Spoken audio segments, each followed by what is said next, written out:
Greg, look at the ring of suites, okay? This is not unique to Democrats. There is a game of money. When people talk about uniparty, you pay to play. Those boxes are filled with the same people that they say they're going to regulate. I don't know how I feel about Cuomo coming around now. Bro, you got a lot of damage that you've done. And now you want to tell us the truth about the DNC?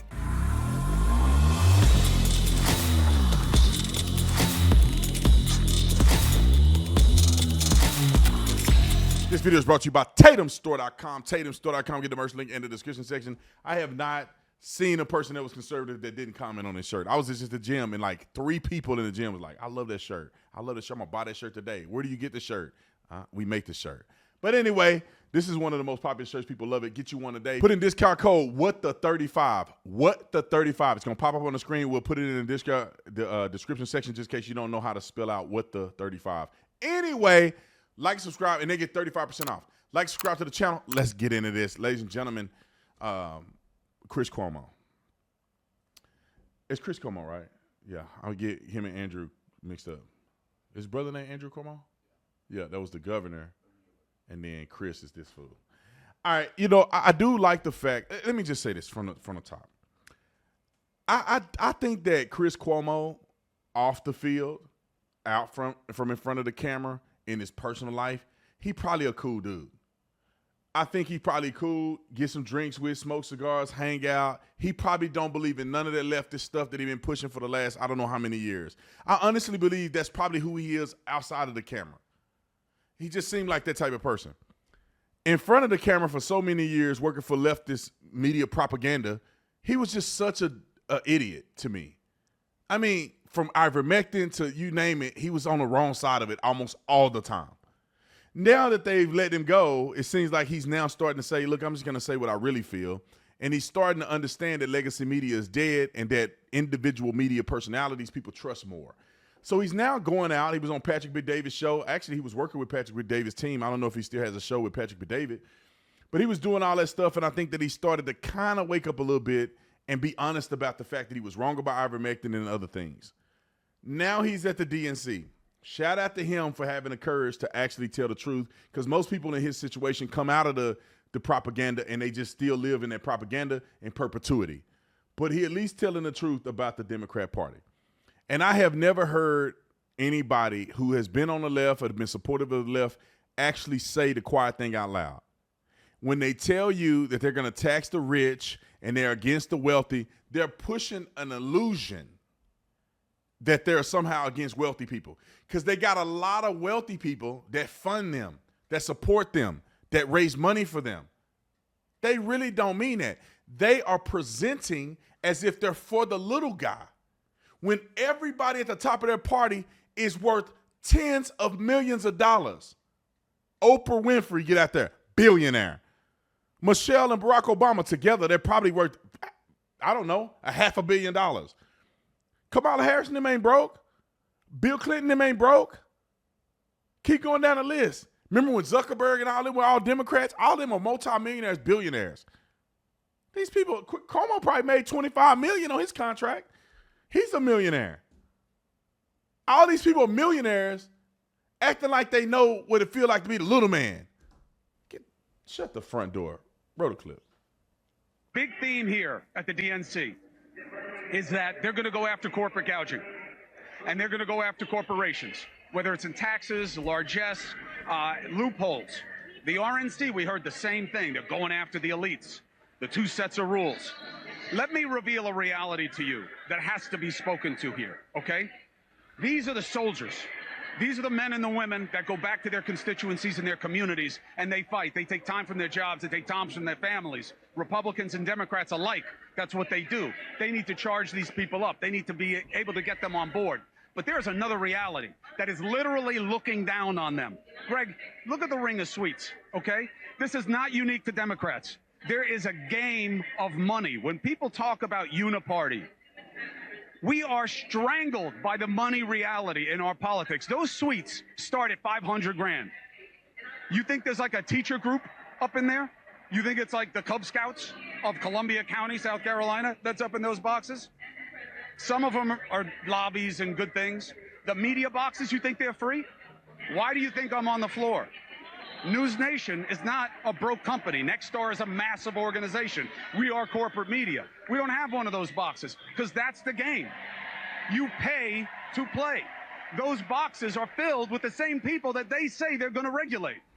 They are literally looking down on the faithful and being told, yeah, we're going to break down on them. We're going to make them pay their share.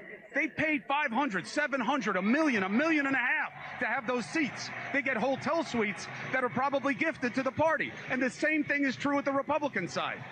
And they're going to take them down. They're going to change how it is. They are looking down from on high at the people who make the difference in their communities. And that is the reality of politics. And I had my producer walk around and show you those suites. Now, they're not all the same. They're not all the same. But the reality is, in 2000, they spent $300 million on presidential campaigns. 24 years later, you know what they're expected to spend? $10 billion. Do you know how much money Harris has raised in the last couple of weeks? Hundreds of millions. And that's success.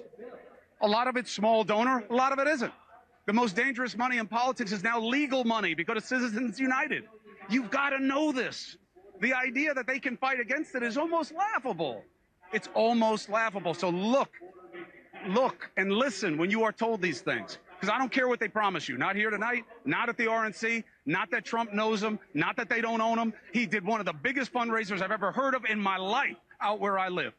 Millions of dollars a plate. That's the reality of politics. Thank you for 20 years later for actually saying something about this. But look at these numbers. There's individuals that pay stuff like this. There's companies that pay stuff like this. It's all a sham. Don't let them say we're going to regulate the wealthy. We're going to regulate big companies. We're going to raise corporate taxes.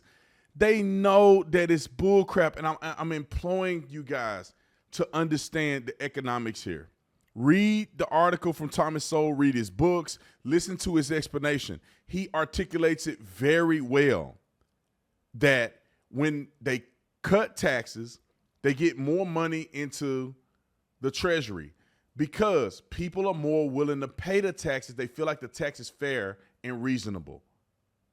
Whenever they raise taxes, they get less money in the treasury. Although they make you feel like it sound good, although they make you feel like they're going to tax the wealthy. That's because when the tax code, it seems to be unfair, wealthy people are not paying that. That's why you get less money in the coffers, because people that got money in these big corporations, they find ways to not pay this stuff. Many billionaires, man, they literally operate on debt. That's how you become wealthy. You use other people's money to make money, and you get a tax. It's not a tax write-off, but it's called you're in debt. So your profit loss for the year is going to be tighter if you're in debt. Let me just give you a quick example of somebody like me, right? I started an energy drink company. I put over 6 figures out of my own pocket into building this company. What do you think I'm going to do my next step? It's either investors, which is somebody else's money, or the bank. Now, I go to the bank and I get a loan for, I don't know, $1 million, which is nowhere near where I'm getting. But just say if I did get a loan for $1 million, I'm in debt to the bank. That's a debt.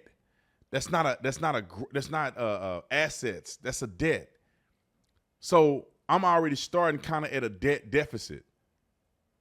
If I go and acquire a building for the company, or, there's other things. I don't want to give away a lot of secrets. And some of this stuff I'm not familiar with as much, and I should be, so I can take more advantage. But these people are not going to raise the taxes on you and get a benefit from big money companies. They're just not going to do it, man. A company will go out and buy a jet for like $6 million or $4 million. Yeah, the owner of the company get to fly a private jet on the company's dime. And you think they know everywhere he travel is for business? You can make business out of anywhere you go. You can make a set of business meeting everywhere you go and travel for your own personal leisure. I guarantee you wealthy people do that all the time. You think the CEO don't have a housing budget or don't have, stuff that the company pays for the cars? You go down the list, man. These nonprofits do the same thing. these people that own these nonprofits, the nonprofit pays for everything that they do. So yeah, their salary is $40,000 a year, but the nonprofit pays for their cars, clothes, everything. Same thing with your local pastor. Oh, my pastor, he only makes $60,000 a year. Well, the church can actually have a house that the pastor can live in. The church can own a private jet that the pastor conveniently can use. You think the pastor pay for his suits? No, the church pays for his suits. It's a write-off. It's an expense of the nonprofit because he has to put his uniform on to perform and do whatever he does. His meals, dinners, house, cars, clothes, everything is covered under the nonprofit. And then their own personal money they use for their own personal vacations, and they probably put that money away into a retirement account or something and just live off of that. Set that up for 20 years. They'd be living off of millions of dollars worth of money that they use in their salary while the church completely pay for their living 90%. I'm not saying every church is like this. I'm not saying every nonprofit is like this. But what I'm saying is these people are not being honest. Donald Trump takes advantage of the tax code. That's why he didn't pay that many taxes. You know, he's just smarter than these other people. He used real estate. I know a lot of guys that's like, oh yeah, man, I do this money and when I sell the house, I make money and I roll into another house. And it's like almost like compound interest a little bit. They just compounding wealth growth. And then later on, they'll sell it and pay capital gains. But they're generating that wealth over decades. And who knows? They may keep the house for generations, keep wealth for generations. Their grandkids are now taking over their grandfather owned, and it's worth 20 times what it was when he was alive. And then what do? They live off of it. They put it in a trust and all kind of stuff that wealthy people do that the average person is not going to take advantage of. And they're going to screw you. But anyway, I could talk about this for 100 and 200 years. Let me go to another video. I got another clip, but I'm like, this video is already, 13 minutes long, and I don't want to make you watch that long of a video. But matter of fact, if you want to watch the rest of the video, I'll just roll the film and let you watch the rest of this video. Cuomo does go out and call out Kamala Harris. If you want to watch that, roll the clip. There's something special about Barack Obama when it comes to political acumen and political skill set.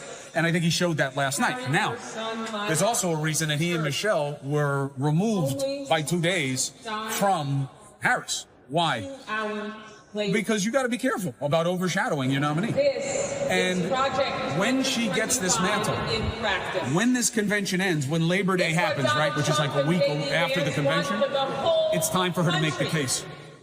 With me, on the media, in the papers, on the sets, from the stump, in a debate, in more than one debate. She's got to show she can make the case. 2 reasons. Maybe 3, but 2 reasons for sure. 1, that's why they picked her. Are you with me? And she shouldn't be hiding from making the case. You'll buy some time. The trend is your friend in politics, and the numbers are trending the right way. So they don't want to put her in front of the media, but that teaches us something also. You don't want to put her in front of the media because you think there's risk in that. They wouldn't have done that with Bill Clinton. They wouldn't have done that with Hillary Clinton. They wouldn't have done that with Barack Obama because they felt there was no risk about putting those people in the chair. So here they do see some risk. What does that tell you? It's an open question. I keep saying we've seen a drop in the level of political talent in this country in recent years. I think it's true. And I think that's what people were reminded of when they saw the Obamas, is that we got to a place where you had Biden versus Trump in America, the greatest country in the world with all these leaders, all these people doing amazing things. And that was the best you could get? 2 people at the end of their utility curve? Weird. So Harris is getting pressure in-house, in party, to make the case. Why? Because that's why she was picked, but also there are questions about what that case is for her. I heard 2 different members of Congress give me 2 different explanations of what she's going to do with the Iran nuclear deal. One said, completely clear-eyed, she's going to get back in it. Another one said, completely clear-eyed, they got to find another way. Which is it? It's not that they're lying. It's not that they're deceiving me. It's that she's got to pick a path. She's got to make her position known. And very often, even within the party, they learn from what they hear candidates say to the media. That's why it's so important to have free press and to have these conversations and to have these confrontations when need be. All right. For those of you who are still sticking around after the clip was played, I'll see you on the next one. I love you. I'm out.